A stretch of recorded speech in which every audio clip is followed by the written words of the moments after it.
Bom dia, pessoal do canal. É o seguinte, essa aqui é a fazenda que eu trabalho.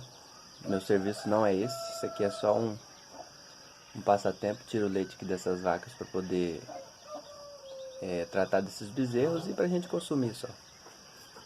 Essa fazenda aqui eu trabalho com exploração mineral, mas estou fazendo um filminho aleatório aí só para vocês se distrair um pouco com o som da natureza e uma atividade diferente.